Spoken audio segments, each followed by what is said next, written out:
when you start this kind of project, you need to have a vision what the final game is going to look like. It has been definitely a roller coaster of some sort.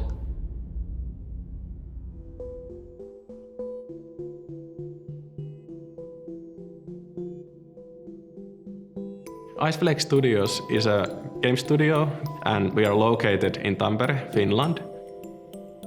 We have been working with Paradox for the last 3 years with this project, and before that we were just fans of the games that they made and published.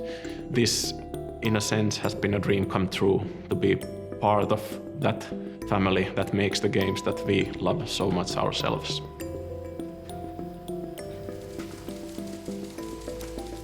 As a producer, I am the connection point in between stakeholders and everybody else inside the studio, like artists and designers and QA and programmers. As a game designer, I'm responsible for feature designs, creating at least the first batch of content for those new designs, a lot of game balancing, and some other miscellaneous stuff like appearing in streams and that sort of stuff.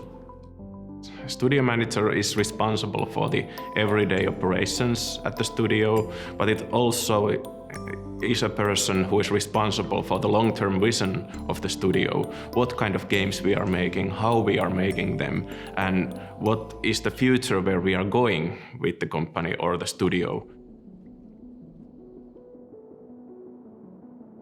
Surviving the Aftermath is a post-apocalyptic colony builder with a strong emphasis on the world map or the overworld as well.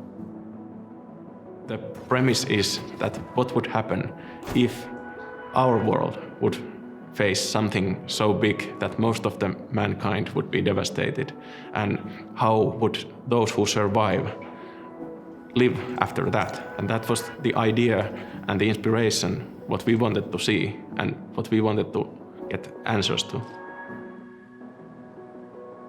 There's many obstacles against you, from the environment itself to bandits and raiders, slave traders and different catastrophes. The world shouldn't feel like completely devoid of any positive aspects, so you'll have different people coming together and trying to strive in this really hostile world.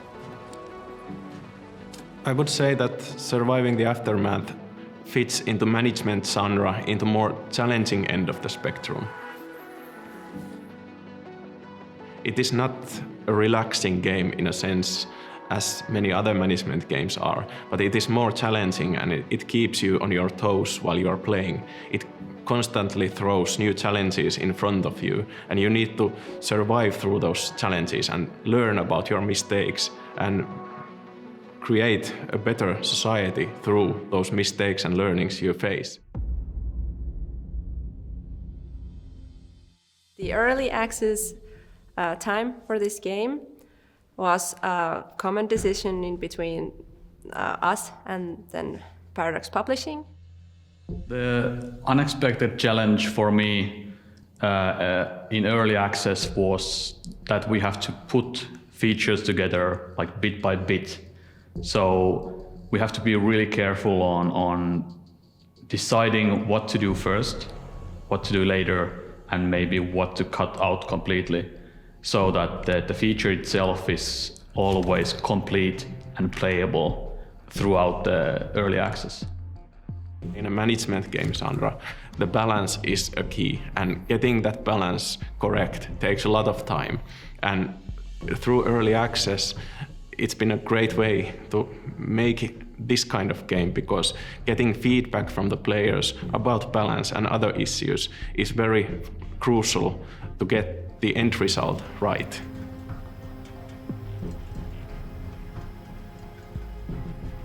Often you sort of dwell in the dark in terms of how players react to whatever you're designing.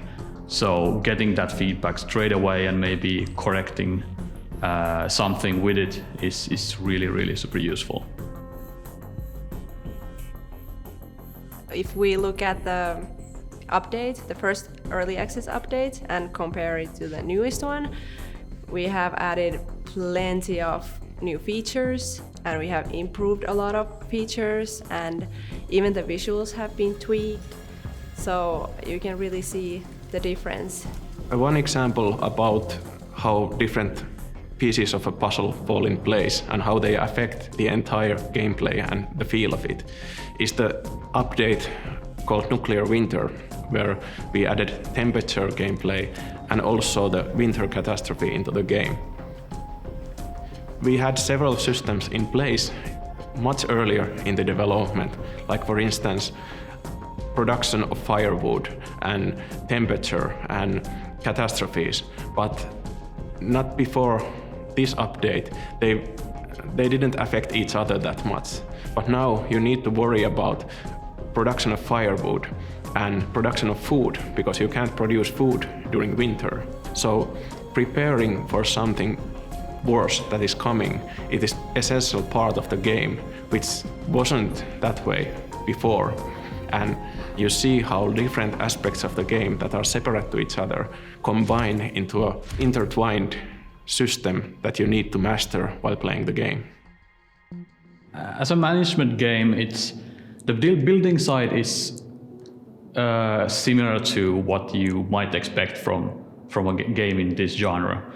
But I think that the overworld is something that's rarely seen in this scale in any other games. So we're trying to bring those two bits together into one cohesive whole.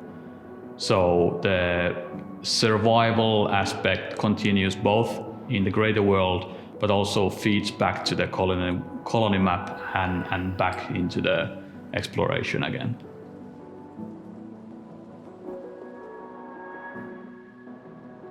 We are very close to the final thing at this point. It's a magnificent thing to see how all those small details are now in place that were only part of the vision before this.